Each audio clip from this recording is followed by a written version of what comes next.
देवभूमि उत्तराखंड से लगातार आप ये ब्रॉडकास्ट देख रहे हैं। लक्ष्मण झूला पर हम इस वक्त मौजूद हैं। गंगा जी यहाँ पर मध्यम गति से बह रही हैं, लेकिन आज जब मैं यहाँ पर मौजूद थी और क्योंकि यमकेश्वर क्षेत्र जो है यहाँ पर नीलकंठ महादेव का मंदिर, भुवनेश्वरी देवी का मंदिर है और दूर दूर से लोग यहाँ पर पहुँचते हैं। उत्तराखंड यूँ भी देवभूमि है, शिव शक्ति की धरा है, तो ऐसे में यहाँ इन मंदिरों की तरफ जाने के खास मायने थे। इस दौरान जब हम लोगों से मिले जो उत्तराखंड वासी थे, धर्म आध्यात्म से लेकर उनकी जीवन शैली से लेकर राज्य की राजनीति और उत्तर प्रदेश के नए मुख्यमंत्री के रूप में जब शपथ ले रहे हैं फिर से योगी आदित्यनाथ, तो इन सब चीज़ों के उनके लिए क्या मायने हैं ये हमने जानने की कोशिश की। तो आज मंदिर में जिन लोगों से मेरी मुलाकात हुई उस बातचीत का ये दिलचस्प अंश। शिवानंद जी, महाराज जी, जो योगी आदित्यनाथ मुख्यमंत्री तो उत्तर प्रदेश में बन रहे हैं, लेकिन उत्तराखंड से उनका एक विशेष नाता है। ऐसा नाता है कि ये तो जन्मभूमि है, पैतृक आवास यहाँ पर है, लेकिन आपको लगता है कि उनके वहाँ मुख्यमंत्री बनने से यहाँ कुछ असर पड़ता है? नहीं, असर भावनाओं तक सीमित है। सरकारें दोनों एक ही हैं, वहाँ भी भाजपा है, यहाँ भी भाजपा है। और जो भी योजनाएं आती हैं सब केंद्र से आती हैं, क्योंकि ये पहाड़ी राज्य है, अधिकतर योजनाएं केंद्र की होती हैं। अभी चारधाम जो रोड की कनेक्टिविटी हो रही है बहुत अच्छी हो रही है, बहुत अच्छा काम हुआ है। हमारे भी पहले रोड बहुत ख़राब थी, अब बहुत बेहतर काम हो रहा है। और सरकारें किसी की भी हों, बस विकास होना चाहिए। और मैं तो ये मानता हूँ योगी जी बहुत अच्छा काम कर रहे हैं और यहाँ हमारे धामी जी भी वो अच्छा काम करेंगे। इसी उम्मीद के साथ नीलकंठ महादेव से प्रार्थना करते हैं। आपका उत्तर प्रदेश से आए हैं? उत्तर प्रदेश। अच्छा, उत्तर प्रदेश। कौन कौन लोग हैं उत्तर प्रदेश? हर हर महादेव, हर हर महादेव, हर हर महादेव। अच्छा, मुझे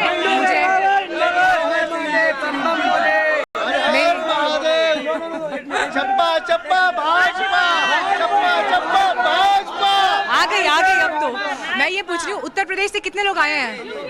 कहाँ से? अच्छा, कहाँ से? बाबा पिंडो। मैं लखनऊ से हूँ। लखनऊ। अच्छा, लखनऊ में तो शपथ ग्रहण होने वाला है, योगी जी का आवास यहाँ पर है। अब मुझे मतलब उनका जो पैतृक घर है वो यहाँ पर है। नहीं, गोरखपुर तो अलग बात हो गई ना, यमकेश्वर के उनका जन्मस्थल है, ये जानते हैं? नहीं, मैं पहले नहीं जानता था, लेकिन एक चीज बताइए, एक सेकंड, आप में से सुनिए, मंदिर प्रांगण में है, थोड़ा सा हम गरिमा बनाए रखेंगे सब लोग। मैं ये पूछ रही हूँ, आप में से कितने लोग जानते हैं कि योगी जी का गाँव इसी क्षेत्र में है? हाथ खड़ा करके बताइए जरा मुझे। अच्छा, यूपी के काफी लोग जानते हैं, मतलब अच्छा, आप सब लोग जानते हैं। जी, आप कुछ कहना चाहेंगे? दीदी, ये बच्चा बोलना चाहता है हर हर महादेव। बोलो।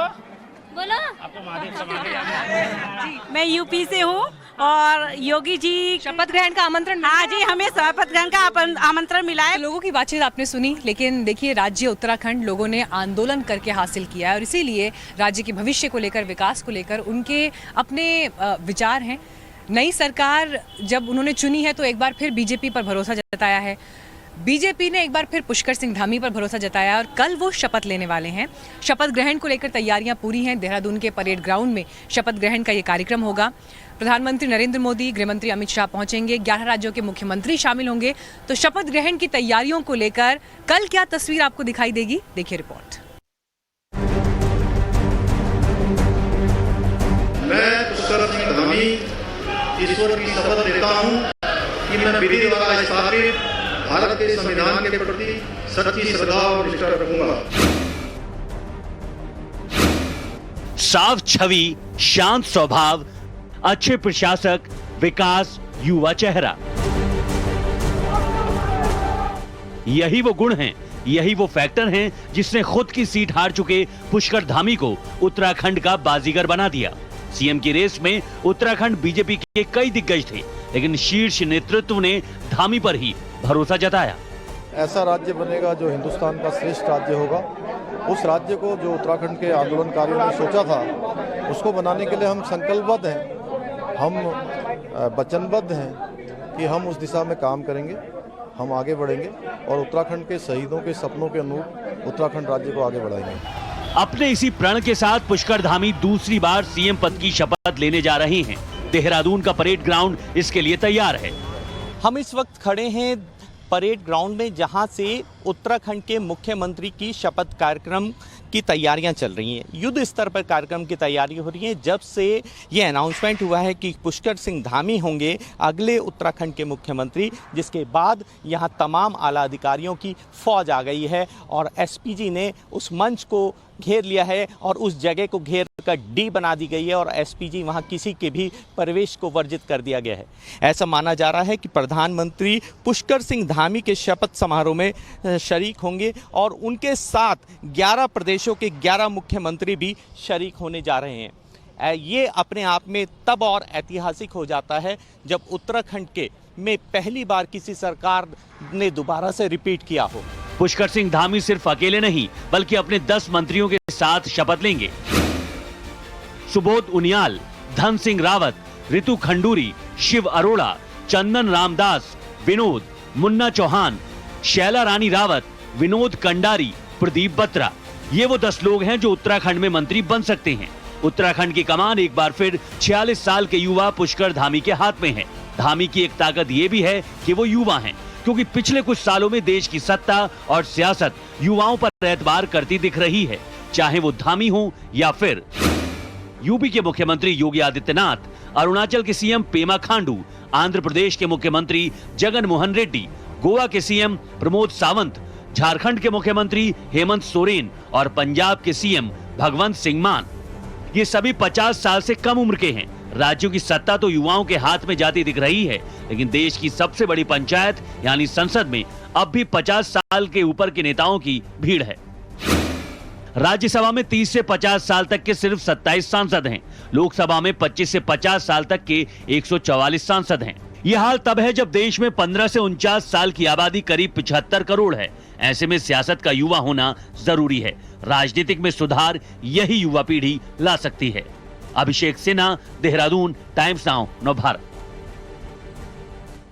और अब जो खबर हम आपको दिखाने जा रहे हैं वो देश के 10 लाख स्टूडेंट्स के लिए बहुत ज़रूरी है, क्योंकि अगर आप ये सोच रहे हैं कि दिल्ली, BHU या फिर जामिया जैसी यूनिवर्सिटीज़ में आप एडमिशन लेना चाहते हैं, तो आप अब ये समझिए कि इस साल से दाखिले के नियम बदलने वाले हैं और देश की 45 सेंट्रल यूनिवर्सिटीज़ के एडमिशन प्रोसेस पर इसका असर पड़ेगा। क्या बदलाव होंगे, क्या आने वाले दिनों में मुमकिन है, देखिए रिपोर्ट।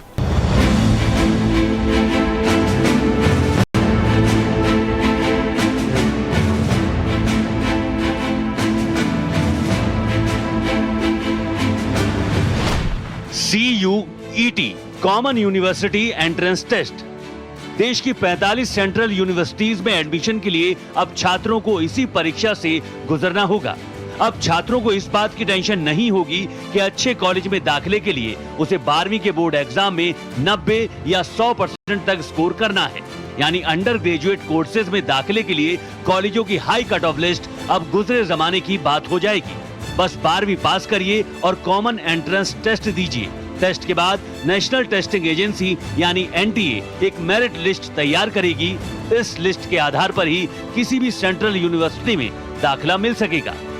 23 एडमिशन्स के लिए हम जुलाई फर्स्ट वीक में कॉमन यूनिवर्सिटी एंट्रेंस टेस्ट को हम ऑर्गेनाइज करेंगे और इसका एप्लीकेशन प्रोसेस 1 अप्रैल को शुरू होगा और ये पूरा कंप्यूटर बेस्ड टेस्ट को नेशनल टेस्टिंग एजेंसी कंडक्ट करेगा। UGC 2022-23 के सेशन से इस टेस्ट को लागू करने जा रही है। UGC के चेयरमैन M जगदेश कुमार ने टाइम्स नाउ नवभारत से खास बातचीत में इस बात की जानकारी दी कि टेस्ट का पैटर्न कैसा होगा। एक लैंग्वेज पेपर कंपलसरी होगा और डोमेन सब्जेक्ट भी होगा। डोमेन सब्जेक्ट्स में 6 डोमेन सब्जेक्ट्स को स्टूडेंट चूज कर सकते हैं। इकोनॉमिक्स हो, बायोलॉजी हो, ऐसी बहुत 27 सब्जेक्ट्स हैं और एक जनरल टेस्ट भी होगा। कॉमन यूनिवर्सिटी एंट्रेंस टेस्ट में NCERT बेस्ड मल्टीपल चॉइस प्रश्न के साथ साथ नेगेटिव मार्किंग भी होगी। CUET में सेक्शन 1A, सेक्शन 1B सामान्य परीक्षा और कोर्स स्पेसिफिक सब्जेक्ट होंगे। सेक्शन 1A अनिवार्य होगा जो कि 13 भाषाओं में होगा और कैंडिडेट इनमें से अपनी पसंद की भाषा का चयन कर सकते हैं। एंट्रेंस टेस्ट के 3 पार्ट होंगे जो 2 शिफ्ट्स में होंगे। DU के कॉलेजों में दाखिले के लिए देश भर के छात्रों के बीच काफी होड़ रहती है। नॉर्थ कैंपस के कई कॉलेजों में कट ऑफ भी काफी हाई जाता है। ऐसे में अब छात्रों को दाखिले के लिए ज्यादा मार्क्स लाने की टेंशन से मुक्ति मिलेगी। डीयू के वाइस चांसलर योगेश सिंह ने यूजीसी के फैसले का स्वागत किया है। सही फैसला है कि सारी यूनिवर्सिटीज़ के अंदर जो एडमिशन्स होंगे वो कॉमन एंट्रेंस टेस्ट से होंगे। तो जो बोर्ड्स तो कम और ज़्यादा मार्क्स देते थे उसका असर अब ख़त्म हो जाएगा और स्टूडेंट्स को फ़ायदा होगा। जो ज़्यादा अच्छा पढ़ेंगे उनको ज़्यादा अच्छी परफॉर्मेंस आएगी, जो थोड़ा कम अच्छा पढ़ पाएंगे उनको फिर कम होगा। लेकिन हर एक को इम्प्रूव करने का भी तो चांस होगा ना। सपोज एक बार आपके मार्क्स कम आ गए तो नेक्स्ट ईयर आप दोबारा से भी ट्राई कर सकते हो। तो ये एक बहुत अच्छा सिस्टम है और ये यूजीसी का स्वागत योग्य कदम है। डीयू के वाइस चांसलर का कहना है कि इस टेस्ट से अलग अलग एजुकेशन बोर्ड के छात्रों को समान अवसर मिल सकेंगे। अगर सिर्फ central board of secondary education होता देश में तो उसी से ले लेते, फिर तो कोई बात नहीं थी। अभी क्या है, देश में बहुत सारे बोर्ड हैं, हर एक के अपने स्टैंडर्ड्स हैं। तो कोई तो बहुत ज़्यादा लीनियंट मार्क्स दे देता है, कोई बहुत स्ट्रिक्ट मार्क्स देता है। जो जहाँ पे सख्त मार्किंग है उनको नुकसान हो जाता है उस प्रोसेस में उन स्टूडेंट्स को। तो एक ही पैरामीटर पे सबको जांचा नहीं जा रहा, जो ये चिंता की बात है इसके अंदर। लेकिन जो CU सेट आएगा या जो कॉमन यूनिवर्सिटी एंट्रेंस टेस्ट की बात है, CUET की बात हो रही है, इससे क्या होगा कि सब एक ही पैरामीटर पे एक ही ग्राउंड में खेलेंगे। तो जो अच्छा होगा उसको ज़्यादा अच्छे मार्क्स आएंगे, जो थोड़ा कम रह गया उसको कम अच्छे मार्क्स आएंगे। तो इस तरीके से सबको एक इक्वल अपॉर्चुनिटी सबको मिलेगी। स्टेट और डीम्ड यूनिवर्सिटी से भी इस टेस्ट के तहत एडमिशन प्रोसेस पर बातचीत चल रही है। हालांकि यूजीसी के इस फैसले पर अभी मिली जुली प्रतिक्रियाएं सामने आ रही हैं। कुछ लोग इसे छात्रों के हित में बता रहे हैं तो कुछ इससे सहमत नहीं हैं। तो वहीं कुछ का कहना है कि इस नियम को अगले साल से लागू किया जाना था, क्योंकि इस बार कोरोना के चलते 2 टर्म में 12वीं की बोर्ड परीक्षाएं हुई हैं। हर्षा चंदमानी के साथ Kundan Singh, times now of Bharat, Delhi.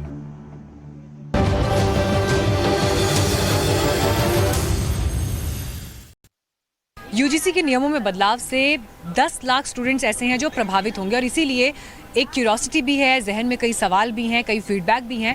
हम छात्रों के बीच पहुंचे और इस नियम बदलाव की प्रक्रिया पर उनका ओपिनियन जाना। 10 जगह फॉर्म भरना पड़ता है हमें, इससे पैसे लगते हैं बहुत ज़्यादा। तो एक कॉमन टेस्ट होने की वजह से सिर्फ एक फॉर्म भरना पड़ेगा। एक अच्छा तरीका है चीज़ों की कॉम्प्लेक्सिटी को कम करने का। अगर एक एग्ज़ाम होगा तो अलग अलग फॉर्म नहीं भरने पड़ेंगे हमें। एक एग्ज़ाम हो गया तो उसके बेसिस पे ज़्यादा तक कैंडिडेट्स आएंगे। कई बार अलग अलग बोर्ड्स का कट ऑफ होता है तो उसमें काफ़ी ज़्यादा मारामारी होती है। एक स्टैंडर्डाइज टेस्ट रहेगा तो बच्चों को भी सहूलियत रहेगी। सबसे पहली चीज़ ये हो जाएगी कि सारी यूनिवर्सिटीज़ एक साथ आ जाएंगी और एग्जाम में ये हो जाएगा कि पहले काफ़ी पैसे लगते थे फॉर्म भरने के लिए अलग अलग यूनिवर्सिटीज़ के। मिडिल क्लास ग्राउंड से बच्चे आते हैं, उनका पैसा भी बर्बाद होता है। कई सारी यूनिवर्सिटी का फॉर्म भरते हैं, इससे भी सहूलियत मिल जाती है बच्चों को। जितनी यूनिवर्सिटी आएंगे उसमें फॉर्म ज़्यादा आएंगे और उन सबके कट ऑफ बहुत हाई चले जाएंगे पहले पिछली की अपेक्षाएं। तो लड़के जो हैं जो कम रैंकिंग के आएंगे जैसे यूनिवर्सिटियाँ, उनके थोड़ा लो कैटेगरी में चली जाएंगे वो सब। बात अब फिल्म दी कश्मीर फाइल्स की, क्योंकि इस फिल्म को लेकर पॉलिटिक्स आप लगातार देख रहे हैं, लेकिन इन सब के बीच राजस्थान से एक नई खबर आई है। कोटा शहर में धारा 144 लागू कर दी गई है और इसके बाद सवाल ये उठा कि क्या अशोक गहलोत इस फिल्म के परफॉर्मेंस से और लोगों के बीच जिस तरह से ये फिल्म चर्चा बटोर रही है उससे डर गए हैं? तो फिर इस फैसले के पीछे की वजह क्या है? और इसी बीच आपको ये भी बता दें कि टाइम्स नाउ नव भारत की पड़ताल में एक ऐसा सच सामने आया है जो फारूक अब्दुल्ला को कटघरे में खड़ा करता है। हमारे लोग मर रहे हैं सर। कश्मीर चल रहा है, खुलेआम कश्मीरी हिंदुओं का कत्ले आम हो रहा है। पंडितों को किसी ने नहीं भगाया। शायद ही किसी ने सोचा होगा कि फिल्म द कश्मीर फाइल्स के जरिए पर्दे पर जो सच देश के सामने आएगा वो सच न जाने कितने राजनेताओं के असल चरित्र के सच से पर्दा उठा देगा। कश्मीर के मसले का एक ही हल,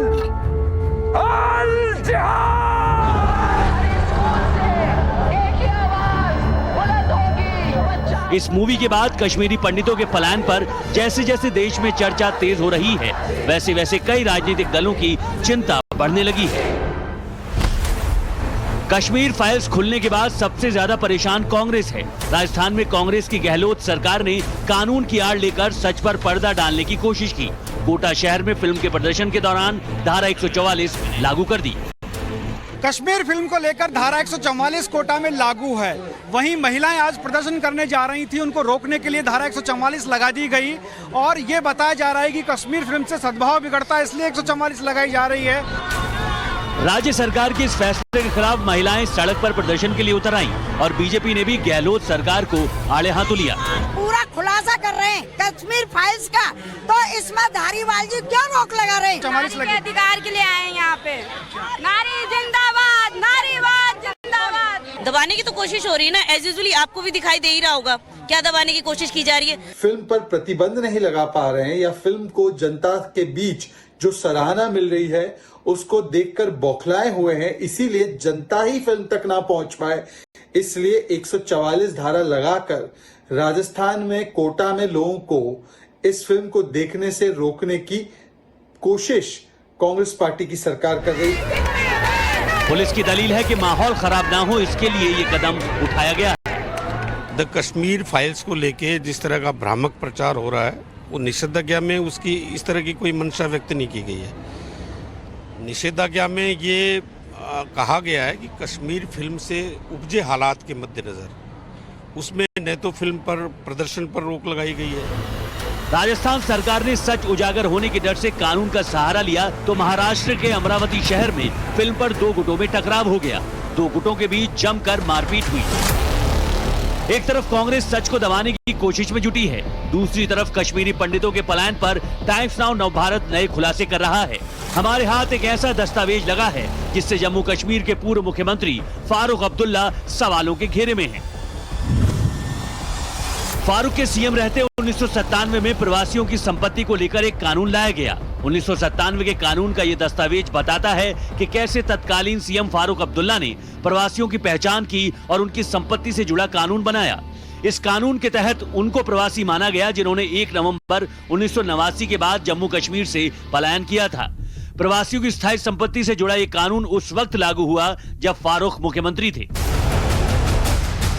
अब सवाल यह है कि प्रवासियों को लेकर कानून लाने वाले फारूक को पता था कि जम्मू कश्मीर से पलायन हो रहा है। क्या फारूक अब्दुल्ला को नरसंहार की जानकारी थी? क्या जानबूझकर फारूक अब्दुल्ला ने कश्मीरी पंडितों को मरने के लिए उनके हाल पर छोड़ दिया? इन सब सवालों पर जब फारूक अब्दुल्ला से सवाल पूछा गया तो वो बौखला गए। आरोप लगते रहते, वो कह रहे कि आपके सीएम रहते ही शुरू हो गया था खतरा। बिल्कुल वो कहते रहे। तो आपको लगता है कमीशन अगर अपॉइंट होता है तो सच्चाई सामने आ पाएगी? उसमें बिल्कुल आएगी, क्यों नहीं आएगी? उधर पीपुल्स कॉन्फ्रेंस के अध्यक्ष सज्जाद गनी लोन ने कहा है कि सिर्फ एक समुदाय का दर्द नहीं दिखाया जा सकता। There is no doubt that pandits के साथ जुल्म हुआ, लेकिन कश्मीरी मुसलमान के साथ भी जुल्म हुआ और मल्टीप्लाई बाय 50 जुल्म हुआ। You cannot just document the pain of one community.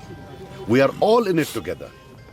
मैं अपना बता दूं, मैंने I have lost my father to bullet. और मुझ पर फटा था, तुम पर नहीं। पद्मश्री मुझे ऐसे ही नहीं मिला ना। साफ है कश्मीर फाइल्स पर हर दिन एक नया सियासी संग्राम शुरू हो रहा है। अब देखना ये है कि ये संग्राम आखिर कब जाकर थमता है।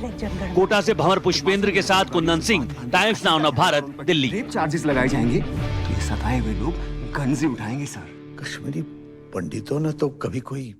इसी के साथ फिलहाल इस बुलेटिन में इतना ही, लेकिन उत्तराखंड से कवरेज लगातार जारी रहेगा क्योंकि कल है बड़ा दिन और राज्य में पुष्कर सिंह धामी एक बार फिर मुख्यमंत्री पद की शपथ लेने वाले हैं। तो शपथ ग्रहण की हर तस्वीर सबसे पहले विश्लेषण के साथ आप देखेंगे सिर्फ टाइम्स नाउ नवभारत पर। फिलहाल मुझे दीजिए इजाजत।